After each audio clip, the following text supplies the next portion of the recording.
So thanks for trust that I could continue in the lectures, which I didn't see yesterday because I wasn't here.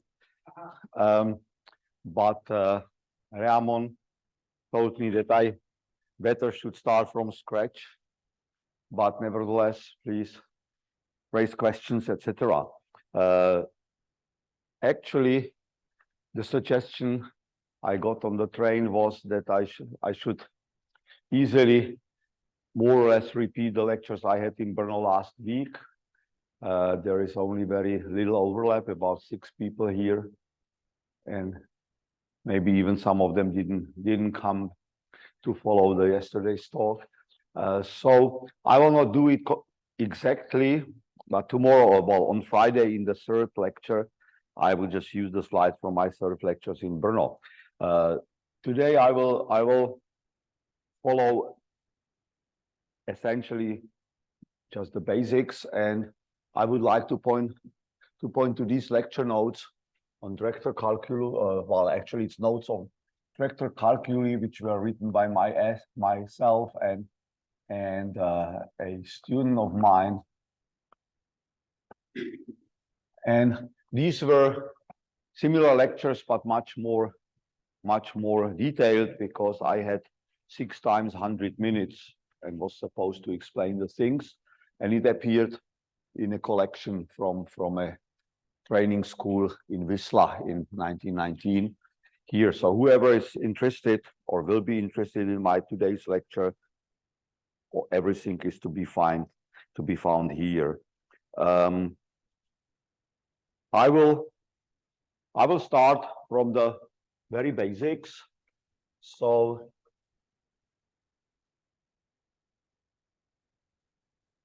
perhaps everybody knows about the Felix Klein's program from second half of 19th century, where the main idea was to convince people that mathematical analysis and the reasonable approach to dealing with differential operators, infinitesimal analysis, and everything around is to take into account the symmetries you expect your model should have in the beginning, and therefore to work on a homogeneous space. So we have a Lie group,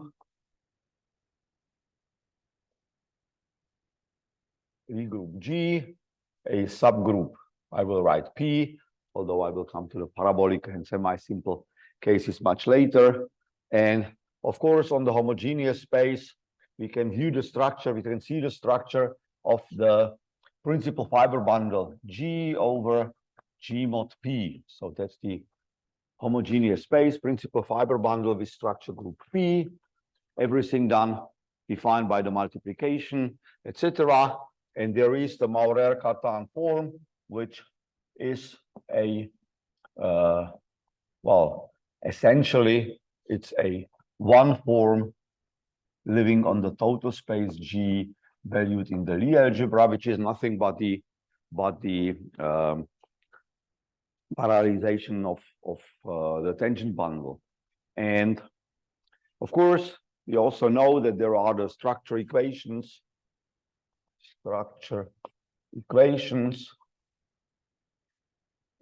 And the structure equations tell that if we employ the exterior differential and add the algebraic bracket, which is given on the image, then we get 0.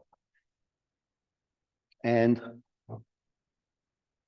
this is the beginning of everything, and it's a nice homework for a freshman in calculus, interested a little bit in deeper approach via geometry, to show that if you look at Rn or your favorite space, you want to do the analysis as a quotient of the right structure group, then in particular in the reductive cases, like say affine geometry on plane or space, then the parallelization and the omega gives you exactly the directional derivatives, partial derivatives, and everything you wish to have, and everything in a very straightforward way. Once we go to Cartan, then he just does the same, except we have got a principal fiber bundle. Principal fiber bundle G. I will just write calligraphic G over M. M is playing the role of the homogeneous space. And instead of having the God-given parallelization by the left invariant vector fields, which we usually take into account on the Lie group, we simply say that there is a given one form omega on G valued in G. And this is the Cartan connection form. And I will not write down the axioms, you heard them yesterday, certainly, but we want to mimic all the properties of the Cartan form, which still make sense. So it will be right equivariant with respect to the adjoint action, but only of P now, because there is no multiplication by the rest of the group. We want to see that it's absolute parallelism, so restricted to each individual tangent space, it gives you a linear isometry. And just the fact that here it was given by left invariant vector fields, the values of, so you again take the left invariant vector fields, you notice that they are defined by multiplying with the x of tx from the right, when you define the left invariant vector fields. And so you can mimic that with the help of the right action here, but only for elements in P. So you want to recover the fundamental vector fields. So we have got that vector fields on G, and we want that if X is in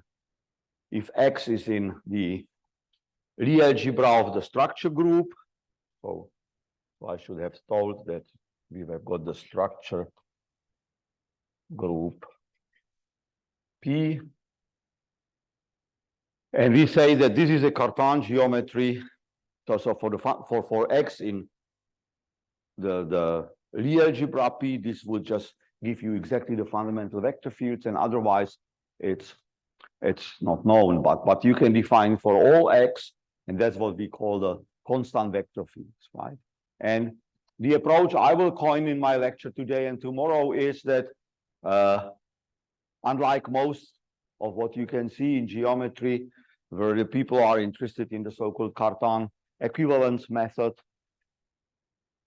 allowing you to decide whether two geometries are equivalent or not with respect to some group of automorphism, which was very useful, say, in the geometric theory of differential equations. Here I will rather focus on the point of view that if you are given a Cartan connection, it allows you to build some calculus, some way of getting the natural invariant differential operators and things like that. And therefore, I think it fits more to our school here. Of course, in real world, yes. Little g, I mean, I am still here in this context. Yes, the curly G is a principal fiber bundle with structure group P. Yeah. And so I call it curly G. And the Lie algebra G is still. No, it's a principal fiber bundle. And the little g is the Lie algebra of the group G from here. P. The Lie algebra of P is contained in the Lie algebra G. It's yeah. And we say that it's the structure group P, and we have got it's the geometry modeled over G mod P, right? That's the idea. And actually, just to make sure to understand what Cartan meant or how he came to that, for example, he settled this famous old problem solved by Poincaré in something like 1906, claiming that or showing that not every real hypersurface in C2 can be biholomorphically mapped onto a piece of sphere. And the reasoning of Poincaré was that there is much more freedom in choosing a hypersurface in C2 than the amount of biholomorphisms. But Cartan made it into real sort of constructive proof because he simply took the hypersurface and imagined that along each of the points there, so you have something like hypersurface, and he just osculated the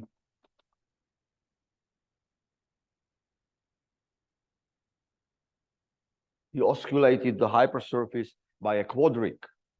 And his favorite quadric was this G mod P for the structure group, well, for the what we are now calling CR geometries, and he was able to osculate it with a quadric with some normalization, and the freedom which was left was exactly the group P of that example, and he just built the geometry from that, right? So this is always well, the physicists wouldn't be happy if we tell them that their conformal Riemannian geometry is given already with the Cartan connection. So they want to see the Cartan connection constructed from some simpler data. But I will not touch this problem today, right? So let's work with the setup where omega is given by someone from some outside. The only thing we know, it's a curved version of the homogeneous model, which means we fix these groups. And also we know that then the structure equation simply gives you the curvature. So the omega plus 1/2 of omega. Omega simply is no more true that it will be 0, but it will be some genuine 2 form living on the curly G as a total space and valued in the real algebra. Now, by the assumption that the fundamental vector fields are recovered, you automatically see that if you plug into at least one of the arguments of these 2 forms who will be vertical, then you get 0 again for the same reason as here, right? So you can restrict it and get actually, well, just for sake of simplicity, I will write G as G minus plus P. And don't think it's some very smart decomposition. So P is given as a subalgebra, but G minus will be, say, some complementary vector space. Of course, the better we choose it, the nicer we can work with that. But what we do is rather we identify G minus with G mod P. And now the Cartan connection helps us to identify important bundles as the so-called associate bundles, right? So we can write T of M equals G cross over P, and here will be the G mod P, which I will write as G minus. The cotangent space of M will be G cross over P, and here I can write the G minus upper star. But in the case we are interested in the parabolic geometries, actually the P decomposes further as G0 plus P plus, or in representation theory, we usually take this parabolic subgroup decomposed in a nilpotent radical. That's the N plus usually called. And this is the quotient of the whole P by the nil radical, but you can choose up to conjugation where you let the G0 be sitting, and then everything gets fixed and you get the decomposition of the whole thing with a nice filtration. I will come to that tomorrow or the day after. So, but definitely, this is the construction of associated bundles. I hope you all know what associated bundles are. You simply take the product, and it's something like looking at frame and coordinates, right? So whenever you take, more generally, whenever you take a P module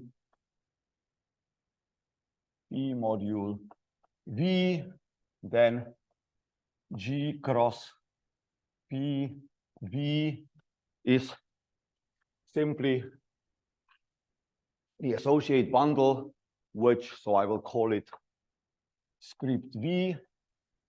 And this is the bundle where you take frames in the principal bundle, coefficients, and as everybody knows from the elementary linear algebra, if you change the basis by action of the linear group element, then you have to change the coordinates by the action of the inversion, of the inverted.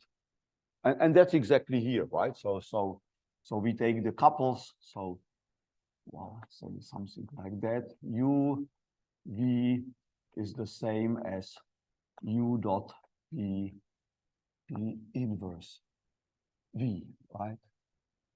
So that's the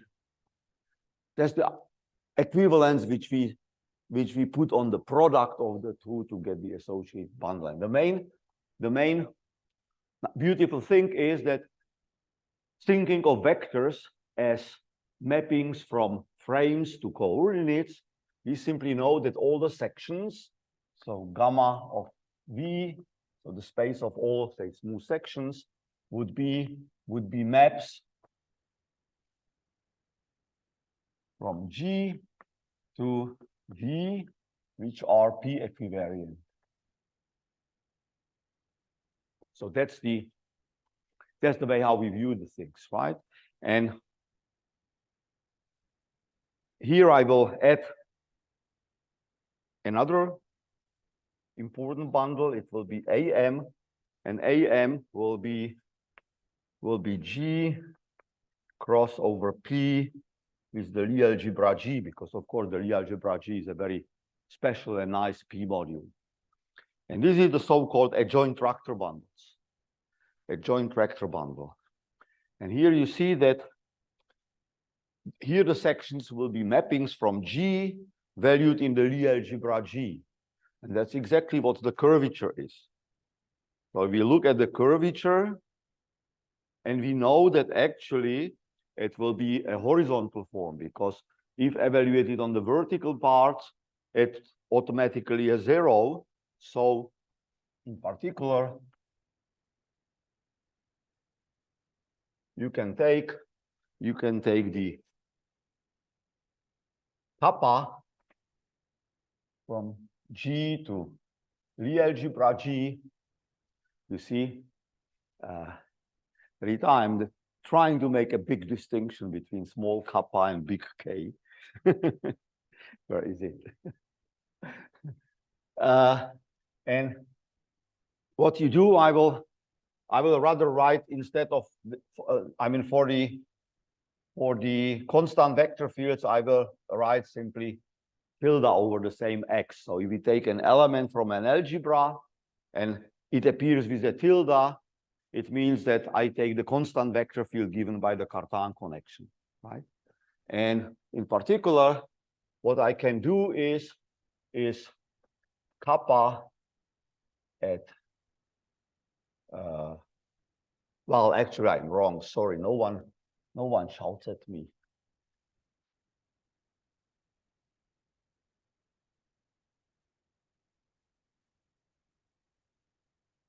Right, that's the right thing where the curvature sits. It's a 2 cochain of the Lie algebra cohomology at each point. And the definition is that kappa at xy, and now I can take the xy from my representatives in G minus, right? Or I take it as elements from the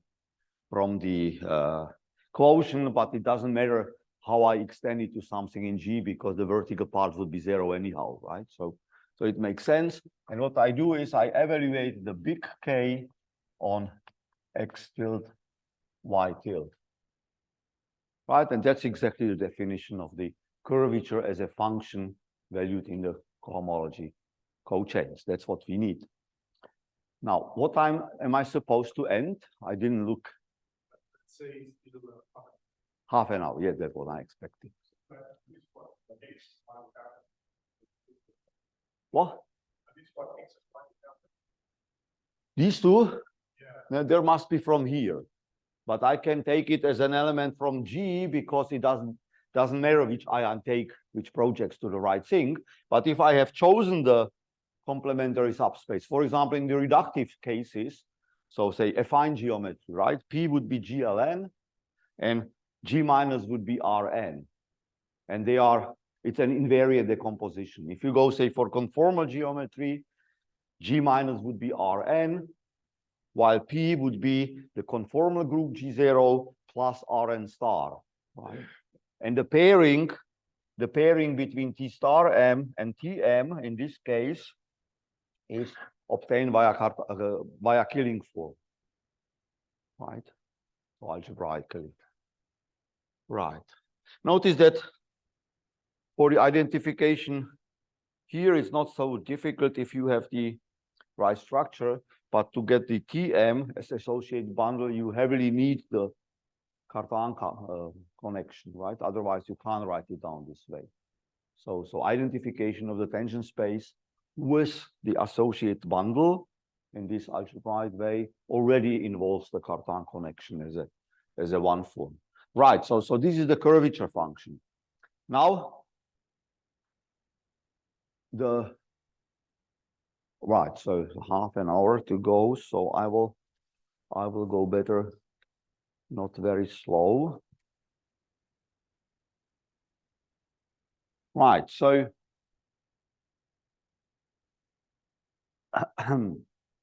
I was saying that my goal today is just to introduce you to the point of view that the Cartan geometry allows you to build a sort of invariant calculus based on the Cartan connection in a very algebraic way.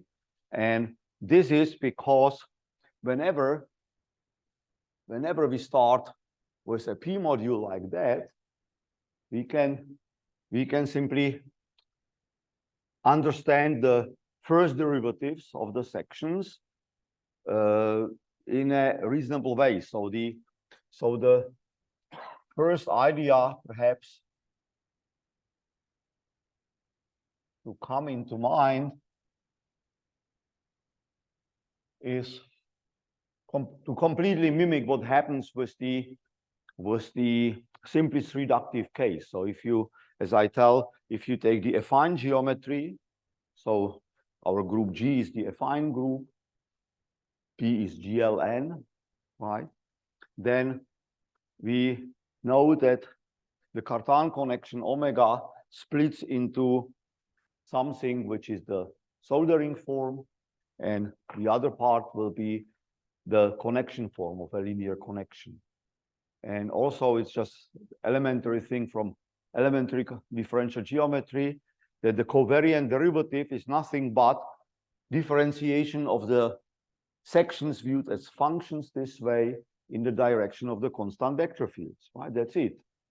So we can do exactly the same. So we can say that having a section S, which goes from G to V, so this will be mapped to by an operation I will call nabla omega, and what I get is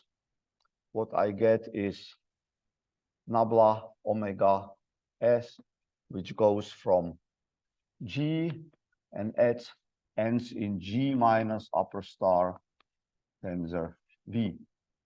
Right? So that's the obvious idea how to differentiate. The problem is that if it's not reductive, this guy eats something which is P equivariant, but produces something which is not in general, right? And therefore, it's actually a invariant operation in the algebraic way. You can easily iterate it. No problem with iteration, right? It makes sense and it makes everything beautiful. But unfortunately, it's not a mapping which would send sections into sections, right? So what we would like to see that V is mapped into something like J1V. Not V, but gamma V. Right? It's mapped into something like gamma J1V. Sections into first of sections. But it's not true. It doesn't work. So what we can do is we can instead define the so-called fundamental derivative, which works. I don't need any assumptions on the Cartan geometry or any type of geometry. We can simply make the same. So we take S from G to V, and we map it with something I will call capital D omega, and this will be D omega S, and this one goes from G to, yeah, I didn't write explicitly what it means here. So I mean the nabla omega S is nothing but omega minus 1 with applied at X is nothing but a derivative, right? One important point here is that in order to be able to write this, I really have to fix the G minus. I can't say it would be just working with G mod P upper star, G mod P dual right here, right? It wouldn't. But I can do it here because what I can do is I can improve it, and the D omega of S is simply omega 1, the inverse times this, but now for every X from G, right? So here the X is in G minus, and here the X is in G. And this turns out to be well defined. This really maps. So this is a question, and the answer is no. And here, this is a section from gamma V to, and now it's not in the right space. It's now in gamma A star tensor V, right? So what we do is, instead of getting the right one jet, we get instead, unfortunately or fortunately, a guy which eats all the adjoint tractors as the directions of derivatives and produces again sections in V. Both of the operations can be nicely iterated. Now, wait, where do I have it? I prepared it last week so that I could understand it myself. So now, just as for the jets, right? So it's nice to see that actually the one jets, because of course we do have the P module J1V, which I understand as in the homogeneous situation. You of course know that the sections of this bundle will be just the sections of the well-known homogeneous bundle with the action of G, with the action of everything you need. And in particular, if you restrict to origin, right? So this is simply the J1 of V at the origin, right? If you restrict to the origin, you can no more act with the elements of G, the general ones, but you can with P, because P keeps origin, and therefore you get a well-defined action on the first jet prolongation, right? So there's the definition. And obviously J1V happens to be in the flat situation happens to be G, so it's the standard G cross P times J1 of V, right? So this this fortunately works nicely. And now we want to see what we can do also as just a standard fiber of this guy, right? So this is also a nice standard fiber. So actually the J1V sits inside of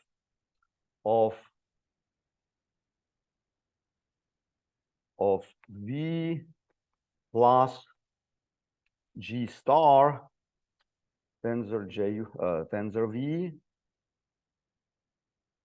And here the action is the very straightforward tensorial actions you can imagine, right? So you simply act with P on V, and separately you act with P on this guy. Right? I will not write down the action explicitly, but I hope you see that it's an obvious action, right? But now, if we want to see how the J1 sits inside, we simply have to assume that so here inside I will take some element, will build V and say phi, right? So phi is a mapping from G to V. And what I need is that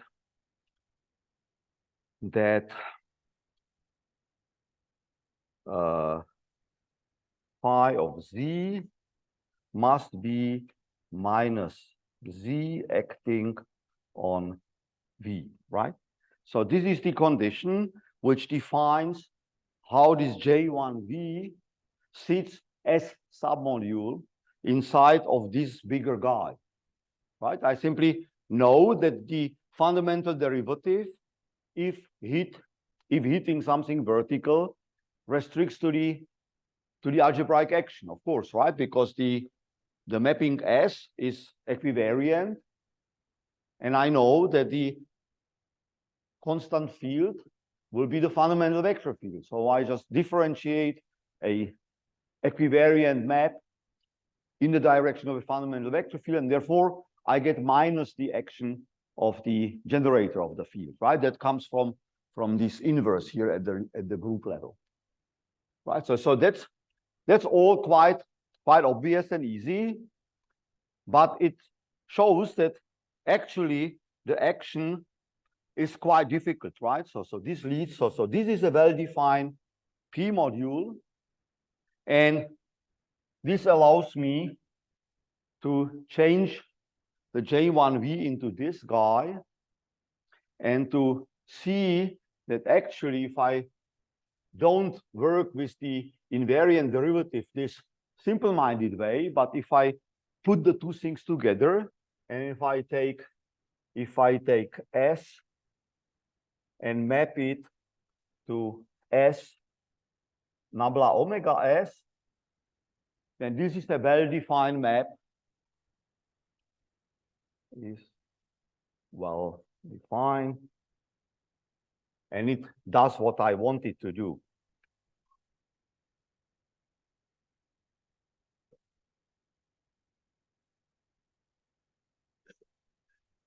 Right, so that's the nice thing.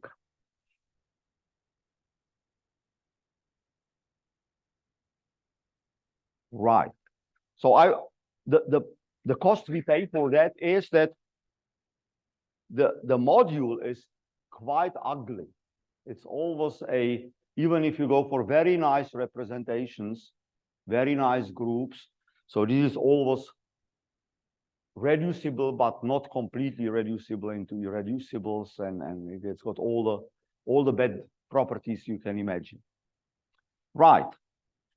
So what about higher order jets?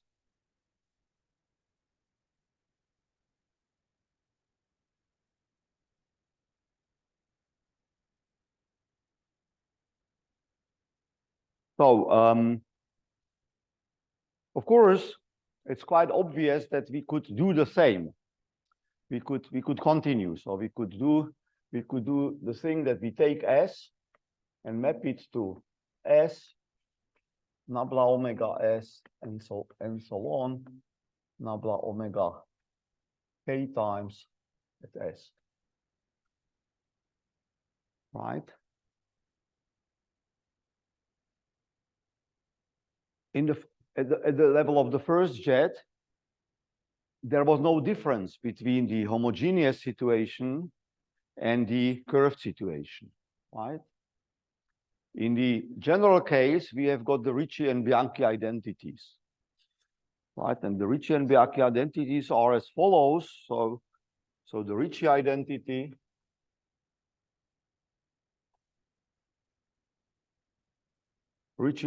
simply takes the commutator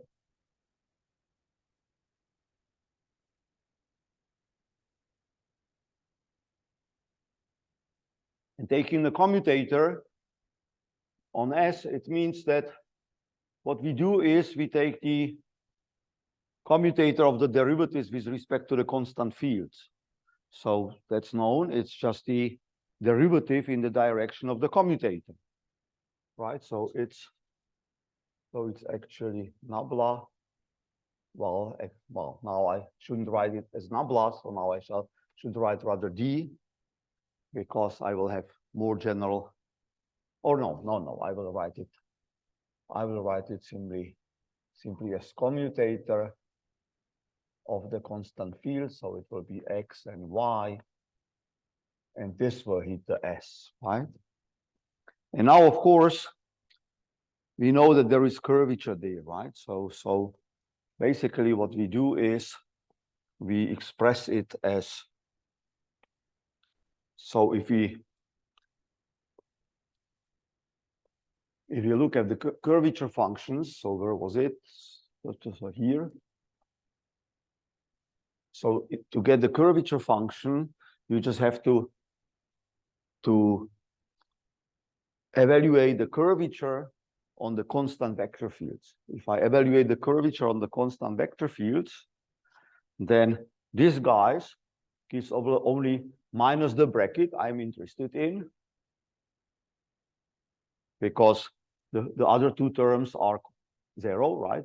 Differentiating a constant. And this will be the bracket of X and Y. So actually, it gives me the difference between the bracket.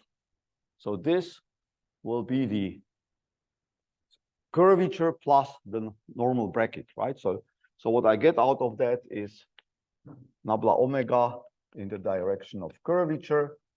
Now I should better have written here as D, because it could be also vertical here, right?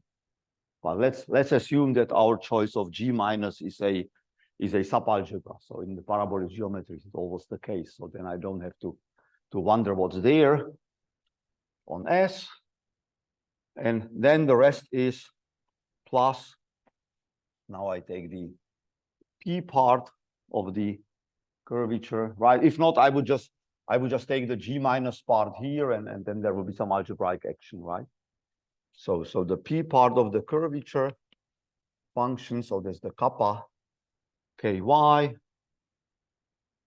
and this ends in G, but in P, and so it's well defined, right? There's an action minus, and there will be the derivative in the direction of the G minus part of the curvature, and this is the derivative, the invariant derivative again. So that's the Ricci identity. In particular, we see that if the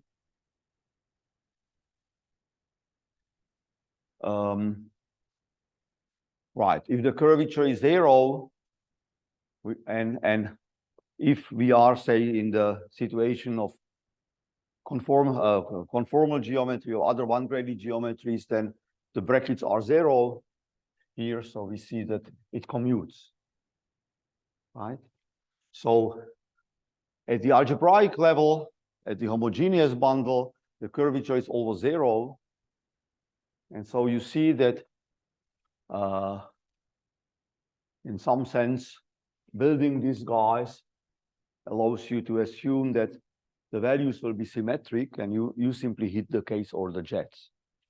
In the non-homogeneous situations, what you do in this procedure is a well-defined operation. So nice observation.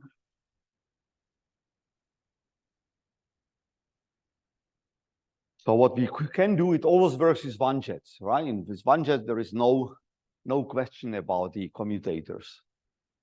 It, in fact, also works over these two jets because there is not enough space to employ the curvature to spoil it. But it doesn't work with 3 and more. So instead, what we can do is we can use the semi-holonomic jets. And if we use the semi-holonomic jets, it means we take iterations of J1, which is just everything what I drew here is completely functorial. So I can do J1 of J1 of J1. No one can stop me. I can do it up to infinity, right? But it has got too much redundancy, right? So what we do is we take the equalizers of all the projections which are there. And taking all the projections, equalizer, we end up in what's called semi-holonomic jets, right? If we just look in coordinates in say the simply situation of order 2, so you have the first jets, so it will be something like xij, right? So it's sections and derivatives of those sections. Then you take jets of that again, so you will get derivatives of the values and then the derivatives of the derivatives, which will be xijk. But these not necessarily are symmetric, but you can request that these two projections will coincide because the projection of J1 from the outer side forgets about those D's, so you are left with these first two. While the J1 of the projection, the original projection, will be just taking this one and this one, right? And if you want to see them, they are the same, then you request that those two things are the same, right? And using the semi-holonomic jets, we find out that this is really sitting. So again, at the homogeneous space, you have got J bar K of V. So this is the JK bar at 0 of the relevant homogeneous bundle. So I will write it G cross P, G mod P. No, V. Right, so this is the standard Ehresmann semi-holonomic jets. You restrict it to origin, the bundle. Right, and you can do the same. And this kind of operation, so I will write it as J bar K, simply in general leads you J bar K goes from gamma V to gamma J bar K V. Now, this is the beginning of our calculus, but I will leave the continuation of the calculus for the next lecture, and today I will try to say in the last 5 minutes how the things work. So on the normalization. So I'm jumping to the last lecture 6 from my previous series. A good observation is that if you if you take a special kind of G modules or P modules, W will be a G module, right? So the entire G acts there. Of course, this is a very special example of P modules, right? Because one can always restrict it. But the nice observation is that if we do that, then we have that the sections of the say, so V is any natural bundle coming from a P module as above, and I can tensorize, of course, on the, I can tensorize it with W, because both are P modules, so no problem. And the nice observation is that this is canonically isomorphic with gamma of, now I will write G cross, and here will be V tensor W, right? So I can see that at the level of the representations and sections of the natural bundles. And in particular, this also shows that JK of V, so this jet module, this prolonged module tensorized with W will be JK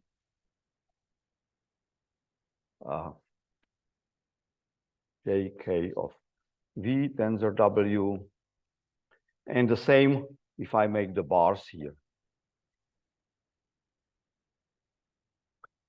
Right, and now we start. Now let's go to the parabolic case. Yes, parabolic cases, and we start with a W module as here, and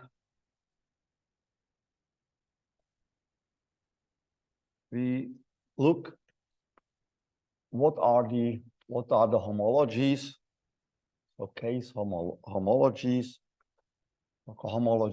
of G minus, right? So we have got here G equals G minus plus G0 plus G plus, and this all together is called P. And we of course can consider the homologies with values, with coefficients in all the W modules, right? And so this of course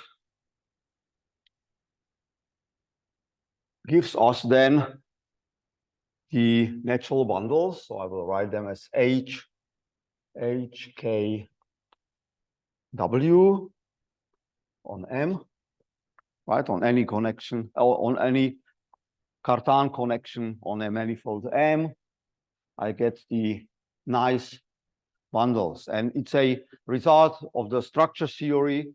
So Cartan just showed that all the cohomologies are nicely computable, and they are always irreducible or they decompose always into irreducible components. So actually the G plus acts trivially on them, and only G0 as G0 module, they work nicely. And now the construction of what is called a BGG machinery,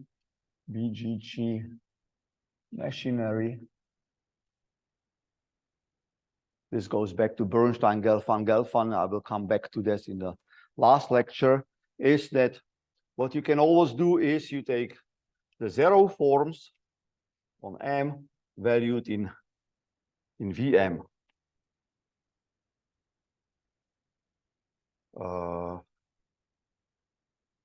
No. valued in WM.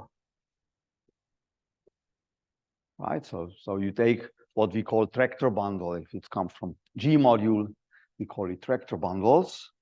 Then here, what you can always do is you take the twisted modification of the exterior differential, twisted by this construction, because you always can take the, so the exterior differential is an I homomorphism, right, here, and you can simply twist it. So the identity, well, you tensorize this identity here, and you look what it does at the split level then, right?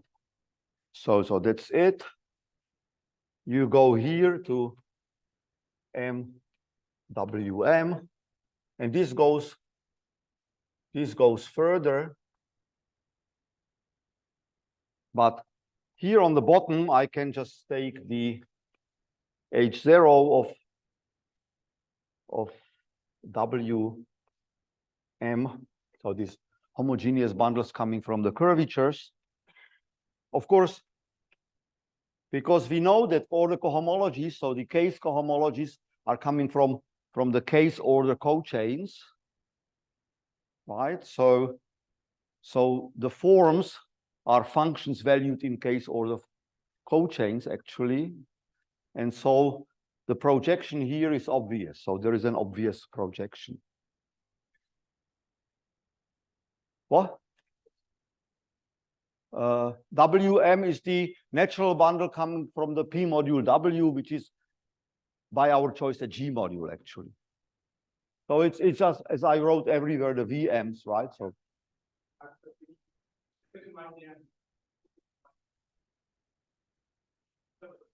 yes, but that was because I had a fixed sink, and I just mentioned, unfortunately, not clearly enough, that it's a functor. So for each Cartan connection, which I say is existing over M, right? So M is the base manifold. So for each Cartan connection, I get the natural bundle. Here. Yeah, that's again, that's a P module. And therefore I get the natural bundle corresponding to that P module, and I call it HKM, HKW, and it's a functor which gives such a bundle over each M.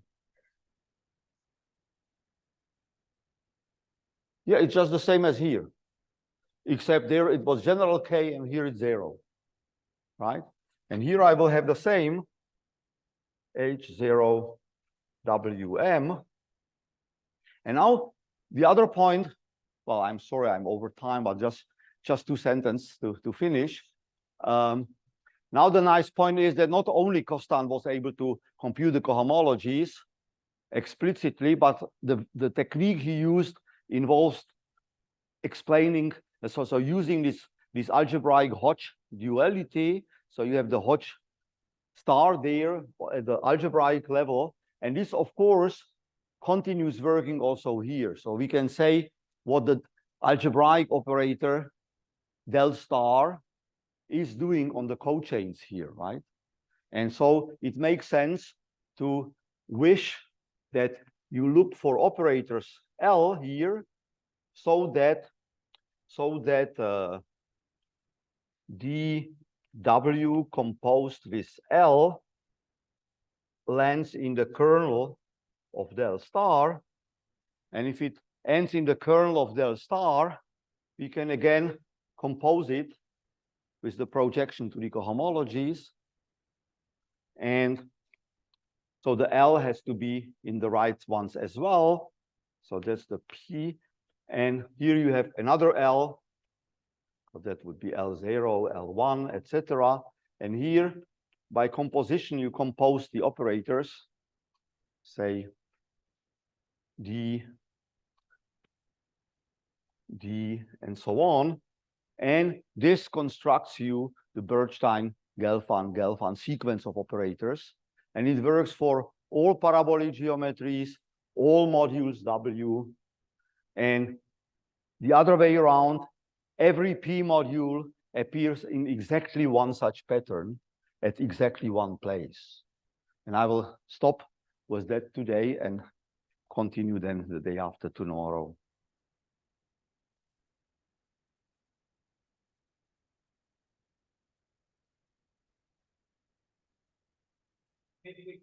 question?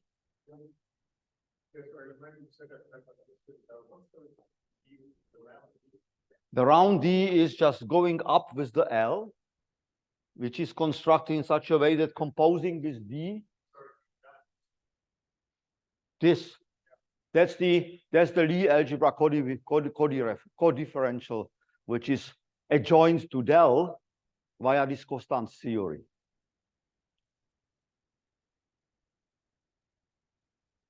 And the point is that you can construct this in full generality, and we didn't think it was that great, but then we were surprised. I was asking Charles Pfefferman what his opinion, because we talked about it earlier, and instead of getting an answer, I got a formal reply from the office. Thanks for submitting to Annals of Mathematics. And then it appeared there.